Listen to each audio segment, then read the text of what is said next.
Halo semuanya, kembali lagi bersama saya Teguh Gusto. Bagaimana kabarnya teman-teman semua? Saya doakan semoga baik-baik dan sehat-sehat saja ya. Mohon maaf karena agak telat, sebenarnya kemarin saya ingin menceritakan film Limitless. Tapi karena es kuning melanda, jadi ya disimpan dulu. Oke, sebagai gantinya, saya akan menceritakan sebuah film yang tak kalah seru berjudul Total Recall. Film bergenre aksi fiksi ilmiah ini dirilis di tahun 2012. Garapan sutradara Len Wiseman dengan naskah ditulis oleh Kurt Wimmer dan Mark Bombeck berdasarkan film lama Om Arnold dengan judul yang sama, yang mana terinspirasi dari cerita pendek karya Philip K. Dick berjudul We Can Remember It For You Whole Cells. Film yang berdurasi 130 menit ini dibintangi oleh Colin Farrell, Kate Beckinsale, dan Jessica Biel. Jangan lupa untuk selalu menonton videonya sampai habis, karena ada penjelasan yang sayang untuk dilewatkan. Pada akhir abad 21, terjadi perang dunia dengan menggunakan bahan-bahan kimia yang membuat planet hampir tidak bisa dihuni. Sejak saat itu, tempat tinggal menjadi sumber daya paling berharga di bumi. Hanya dua yang tersisa. Yang pertama adalah United Federation of Britain, disingkat UFB, dan yang kedua adalah The Colony, yang ditinggali oleh para buruh, terletak di benua Australia. Untuk menuju ke UFB, warga koloni menembus bumi dengan alat transportasi bernama The Fall. Inilah kisahnya. Tokoh utama kita, Douglas Quaid, terbangun di sebuah ruangan percobaan dengan kondisi luka-luka. Dia diselamatkan oleh seorang wanita dan langsung melarikan diri hingga akhirnya tertangkap oleh robot-robot polisi. Do terpaksa melepaskan wanita tersebut agar mereka berdua tidak tertangkap. Ternyata itu adalah sebuah mimpi buruk yang terus menghantui Do selama beberapa hari terakhir. Sang istri, Lori, merasa khawatir dengan kondisi suaminya karena mungkin saja hubungan pernikahan mereka membuat Do merasa terkekang. Pembicaraan mereka pun terputus. Lori mendapatkan panggilan tugas karena telah terjadi ledakan bom di UFB, tepatnya di sebuah kereta penumpang. Sampai saat ini, korban yang tewas mencapai 114 orang dan tim penyelamat masih terus melakukan pencarian. Ini adalah serangan keempat di UFB dalam beberapa bulan terakhir dan semua tanda-tanda mengarah kepada pimpinan teroris bernama Matthias dengan gerakan resistance-nya. Mereka menuntut persamaan hak antara UFB dan koloni karena The Fall telah dianggap sebagai bentuk perbudakan. Segala upaya perdamaian telah dilakukan, namun sepertinya Matthias tetap menolak dan aksi pemboman hari ini adalah bukti penolakan tersebut. Polisi federal mengaitkan pengeboman itu dengan Carl Hauser, seorang perwira intelijen yang berkhianat dan kini telah menjadi tangan kanan Matthias. Do memulai aktivitas rutinnya hari ini seperti biasa, secangkir kopi dan sapaan hangat dari seorang sahabat yang penuh semangat bernama Harry. Harry menyadari ada sesuatu yang tidak beres dengan Do di pagi ini. Itu tidak terbantahkan karena mencerminkan apa yang ada di pikiran Do saat ini. Pembicaraan Do pun mulai lebih dalam lagi ke arah rutinitas dan pekerjaan mereka setiap hari. Tapi Harry tidak mau mengambil pusing karena memang jika merasa bosan terus melakukan sesuatu yang sama setiap hari, ada baiknya memulai perubahan dengan hal-hal yang kecil dulu, seperti pindah tempat duduk. Harry merasa itu cukup membantu. Akhirnya mereka pun menuju ke UFB dengan mesin transportasi paling mutakhir, yaitu The Fall. Sesampainya di pabrik, Do memulai kembali pembicaraan anehnya, yang kali ini tentang Recall, sebuah tempat hiburan yang bisa mewujudkan fantasi-fantasi liar menjadi kenyataan. Banyak gosip buruk yang beredar tentang tempat itu, salah satunya karyawan bernama Travis, yang menghabiskan pesta lajang di sana dengan menjadi Raja Mars dan berakhir menjadi mayat hidup. Hari itu seluruh buruh diwajibkan lembur dan Do yang terpilih mengawasi karyawan baru bernama Merrick. Menurut Merrick, yang sebelumnya menguping pembicaraan Do dan Harry, gosip tentang Travis itu tidak benar karena Merrick mengaku telah 3 kali melakukan recall dan sampai saat ini tidak ada hal buruk yang terjadi kepadanya. Jika Do masih berminat, Merrick menyarankan untuk menemui seseorang bernama Meg. Seluruh UFB dilanda kepanikan akibat aksi pengoboman, maka keamanan pun diperketat. Selain itu, Kanselir Cohagen juga telah melakukan pembicaraan dengan gubernur koloni untuk menghentikan seluruh bantuan kemanusiaan. Cohagen akan berfokus untuk melakukan pembersihan pada koloni dan meningkatkan kekuatan polisi sintetis atau synthetic force demi keamanan warga UFB. Dampaknya juga dirasakan oleh para buruh, terutama yang bekerja di pabrik synthetic force. Doe dan yang lainnya dipaksa menandatangani surat yang menyatakan tidak akan memberikan informasi apapun mengenai robot-robot, dan yang terpenting, sebuah pernyataan bahwa masing-masing dari pekerja bukanlah teroris. Hari melelahkan sekaligus menyebalkan bagi Doe karena harus berdebat dengan petugas administrasi dari pemerintahan yang menganggap semua penduduk koloni adalah teroris. Doe menemui Harry di sebuah bar, melanjutkan ceritanya tentang impian yang belum terwujud serta rutinitas yang mungkin seharusnya tidak dilakukan. Sikap Doe benar-benar aneh, sampai-sampai Harry menyangka Doe telah berselingkuh. Setelah cukup mabuk, Doe dan Harry pun meninggalkan bar. Sebuah nasihat dari Harry untuk segera menyelesaikan masalah yang Doe alami sebelum menjadi lebih besar dan menimbulkan masalah-masalah baru. Sejenak Doe memikirkan nasihat tersebut hingga membawanya ke sebuah tempat, yaitu Recall. Hanya tempat itu yang diyakini Doe dapat menyelesaikan masalahnya dengan membawa sebuah kartu nama yang diberikan merek. Seorang wanita resepsionis mempertemukan Doe dengan Meg. Sangat mengejutkan, Meg seolah-olah mengetahui apa yang ada di pikiran Doe, sebuah fantasi dengan menjadi seorang agen rahasia. Inilah dia, Recall. Doe duduk di sebuah kursi yang merupakan gerbang untuk masuk ke dunia fantasi, dan sebuah cairan kimia disuntikkan selagi Meg menjalankan prosedur tes kebohongan. Mendadak Meg menjadi sangat marah setelah mengetahui sesuatu, yaitu Doe ternyata adalah seorang mata-mata. Meg langsung mengambil pistolnya dan berencana menembak Doe, tapi tiba-tiba saja sekelompok polisi federal datang mengepung tempat itu, membunuh Meg dan anak buahnya. Doe merasa kebingungan pun mencoba mencerna apa yang sedang terjadi. Ketika petugas memaksanya menyerah, tanpa sadar, tubuh Doe seolah bergerak sendiri. Dengan cepat, pria itu menembak mati puluhan petugas dan langsung melarikan diri.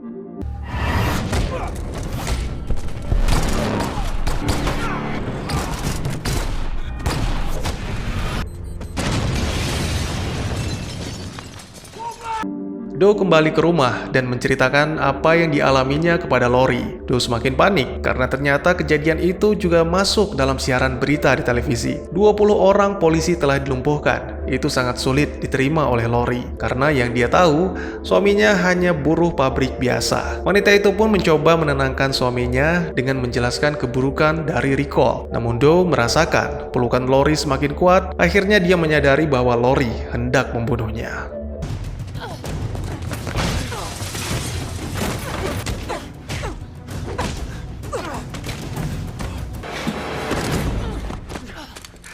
Tell me what is going on.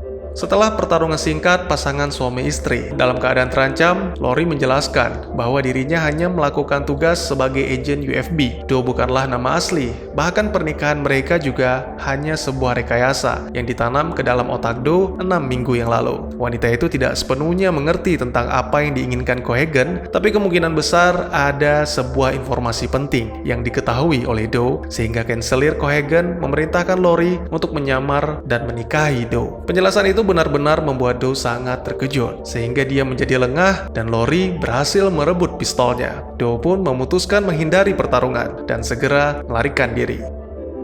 Lori mengerahkan pasukannya termasuk Synthetic Force untuk menangkap Doe. Untungnya Doe bekerja di pabrik pembuatan robot sehingga dia bisa dengan mudah melumpuhkannya. Seorang rekan seperjuangan menghubungi Doe setelah mengetahui alat komunikasi Doe telah diaktifkan kembali. Karena juga berfungsi sebagai pelacak yang harus segera dihancurkan, Hammond langsung memberikan sebuah nama yaitu Henry serta memberikan sebuah alamat bank dan kode safety box yang mana di dalamnya ada sebuah petunjuk penting untuk Doe.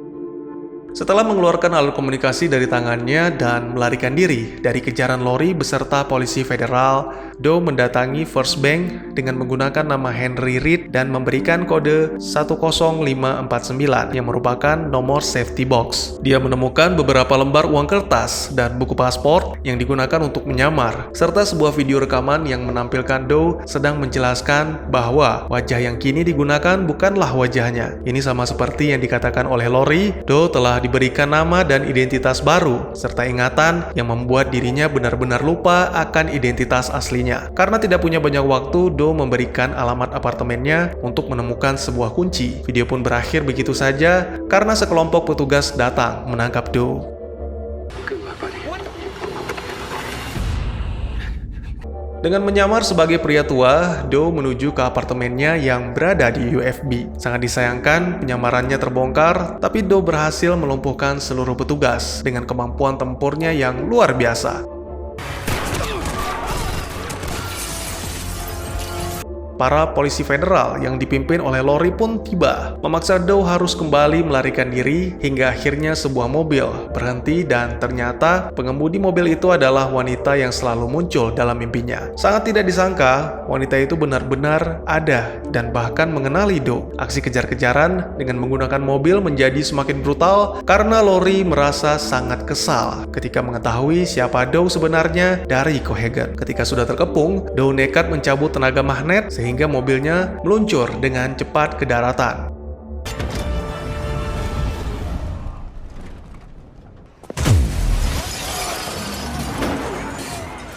Akhirnya mereka berhasil lolos, namun si wanita misterius tak sadarkan diri setelah mengalami benturan yang cukup kuat. Beberapa waktu kemudian, Do membawa wanita misterius ke apartemennya. Kemudian sesuai petunjuk, pria itu mencari kunci yang dimaksud ke seluruh ruangan hingga akhirnya menemukan sebuah pistol dan beberapa perlengkapan lain serta sebuah video hologram. Video yang menjadi kunci tentang misi yang dijalankan Do serta identitas aslinya yang ternyata adalah Carl Hauser. Awalnya Carl adalah seorang agen rahasia federal yang ditugaskan untuk menyamar dan membunuh Matthias. Namun, perkenalan dengan seorang wanita membuatnya sadar untuk memihak kepada kubu yang benar, yaitu Resistance. Karena Resistance memperjuangkan hak penduduk koloni dan mempertahankan wilayahnya yang ingin direbut oleh UFB. Cohaagen akan melakukan apapun demi menambah kekuatan pasukan robotnya, meski harus mengorbankan warga UFB. Ya, Cohaagen adalah dalang di balik pengoboman kereta penumpang. Oleh karena itu, tujuan Carl kembali ke UFB adalah mendapatkan kode penonaktifan Synthetic Force. Cohaagen menangkap Carl untuk menghapus kode-kode tersebut, tapi sebenarnya kode itu masih tersimpan yang tersembunyi di dalam kotak hitam yang ada di kepalanya. Oleh karena itu, dengan bantuan wanita misterius yang bernama Melina, Do harus membawa kode tersebut kepada Matthias. Sesampainya di bawah, Do dan Melina dicegat oleh polisi federal. Mereka mengirimkan Harry sebagai negosiator untuk menyadarkan Do bahwa semua ini tidak nyata. Semua adalah fantasi yang diciptakan oleh Do dengan recall. Harry menegaskan kepada sahabatnya bahwa jika terus terlena dalam fantasi ini, maka Do akan terjebak selamanya dan meninggalkan istrinya Lori. Sesaat Do hampir saja percaya, tapi melihat kesungguhan dan air mata Melina dengan sigap, Do langsung menembak kepala Harry. Tentunya ada penyesalan yang muncul, apalagi yang ditembak adalah sahabatnya sendiri. Namun Do mengingat kembali kata-katanya di dalam video bahwa seluruh hidupnya telah direkayasa oleh Cohaagen. Menyadari bahwa yang dilakukan Harry telah gagal, Lori mencoba cara lain. Wanita itu memancing emosi Melina dengan menceritakan kisah asmaranya bersama Do. Cara itu cukup berhasil. Melina menembak dengan membabi buta dan Lori pun langsung bergerak maju. Lori melanjutkan pengejaran hingga ke elevator. Wanita itu begitu tangguh. Dia berusaha keras membunuh Do dan Melina. Tak lama kemudian, bantuan datang dari Synthetic Force. Walaupun robot itu berhasil dikalahkan oleh Do, tapi Lori telah melarikan diri dan meninggalkan sebuah bom di elevator itu. Untungnya ada elevator lain yang berjarak dekat, sehingga Do dan Melina pun selamat dari maut.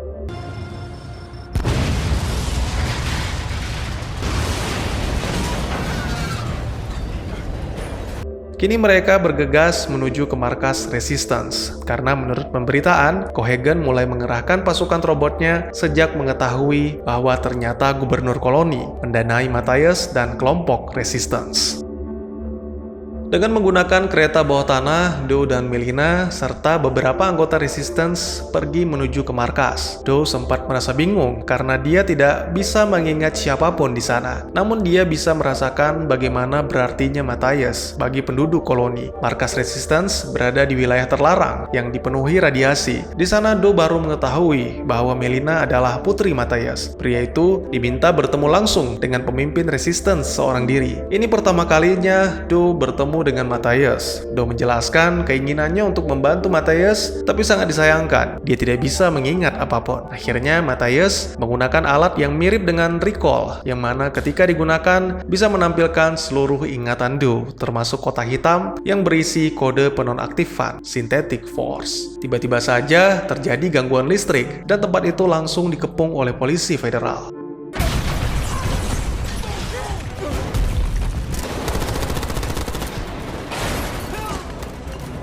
Sangat mengejutkan. Ternyata itu semua adalah rencana Cohaagen. Dia membuat berita tentang kode penonaktifan agar bisa memancing Matthias. Kemudian dia mengirimkan Do yang hilang ingatan dengan sebuah penawaran, yaitu informasi penting. Cohaagen sangat bangga dengan agen andalannya. Tanpa banyak basa-basi, kanselir itu langsung mengklaim kemenangannya dengan membunuh sang pemimpin Resistance. Lalu, dia berniat mengembalikan ingatan Do agar kembali menjadi Hauser yang kejam. Untungnya, setelah ditinggalkan Cohaagen, Hammond, teman seperjuangan Do, datang membantu. Dengan cepat Do beraksi dan membereskan semua petugas, namun sayangnya Hammond tewas tertembak.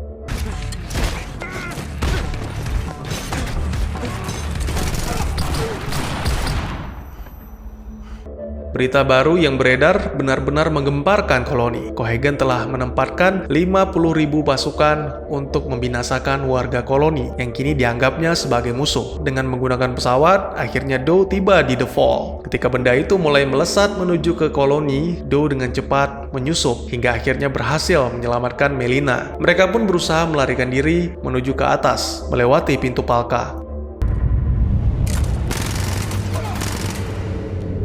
Setibanya di atas, Do dan Melina tertembak. Ternyata mereka telah dikepung oleh Cohaagen dan bertepatan dengan itu, The Fall telah tiba di koloni dengan seluruh Synthetic Force yang telah diaktifkan oleh Lori. Cohaagen merasa sangat kecewa dengan Do atau Karl Hauser yang terus membuatnya kesulitan. Akhirnya di sini sang kanselir memutuskan untuk menembak mati agen terbaiknya. Beruntung Melina yang berhasil menyelinap ke dalam sebuah pesawat tiba-tiba saja muncul. Dia menembaki seluruh pasukan Cohaagen dan menyelamatkan Do.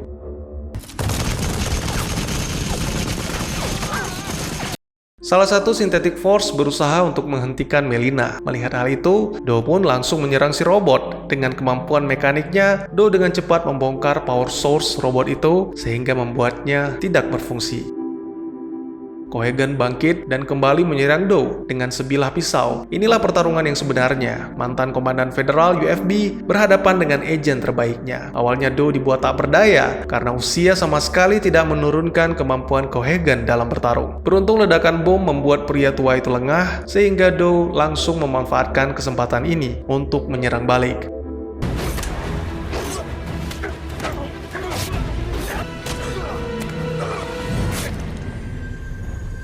Lalu Do dan Melina pun bergegas meninggalkan Cohaagen bersama The Fall yang hancur dalam ledakan.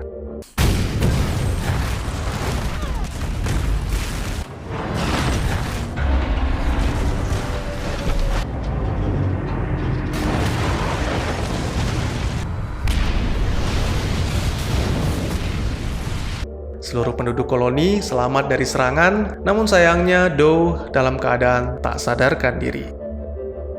Do kembali teringat perkataan Meg sebelum melakukan recall tentang fantasi dan agen rahasia, serta larangan agar tidak bermain-main dengan pikiran dari sahabatnya Harry. Do terbangun dalam sebuah mobil ambulans. Dia disambut oleh Lori yang menyamar sebagai Melina. Do mengetahui hal itu dan pertarungan pun kembali terjadi. Tapi kali ini Do tidak menahan diri sehingga langsung menembak mati mantan istrinya. Akhirnya film pun ditutup dengan menampilkan Do menemui Melina serta sebuah pemberitaan tentang kemerdekaan yang diraih oleh koloni, bersamaan dengan gagalnya serangan Cohegan dan runtuhnya The Fall, simbol penindasan ekonomi dan politik. Do menyadari tidak terdapat tato recall pada lengannya, meninggalkan sebuah pertanyaan, apakah semua ini kenyataan ataukah hanya fantasi semata. Dan tamat. Bagaimana dengan alur ceritanya? Apakah menarik? Saya sangat menyukai film action, tapi menurut saya Total Recall 2012 menampilkannya terlalu banyak. Saya yakin bagi kalian yang sudah menonton filmnya secara utuh pasti menyadari hal ini. Mungkin lebih baik jika menghubungkan antagonis film ini dengan sedikit sejarah kiamat di masa lalu yang mana membuat bumi menjadi tak layak huni. Buat yang belum tahu, sebenarnya film ini memiliki dua ending yang berbeda. Versi teater atau originalnya, Do tidak diperlihatkan memeriksa tato di lengannya. Sedangkan yang saya ceritakan ini adalah versi extendnya. Jadi, bagaimana menurut kalian? Yang terjadi dengan Douglas Quaid, mimpi, atau kenyataan? Ada beberapa teori dan pendapat yang bisa menjadi pertimbangan kalian sebelum menjawab pertanyaan saya. Ada teori yang menyatakan bahwa seluruh kejadian tersebut adalah kenyataan. Terus mengapa tatonya menghilang di akhir film, Bang? Ya karena memang bukan tato, itu hanya sekedar stem. Sama halnya jika kalian mengunjungi sebuah taman hiburan atau tempat rekreasi. Stem itu akan hilang jika terkena air atau mungkin dihapus oleh dokter yang merawat Do ketika berada di dalam ambulans. Masa sih, Bang? Perasaan ente aja kali. Oke, perhatikan gambar ini.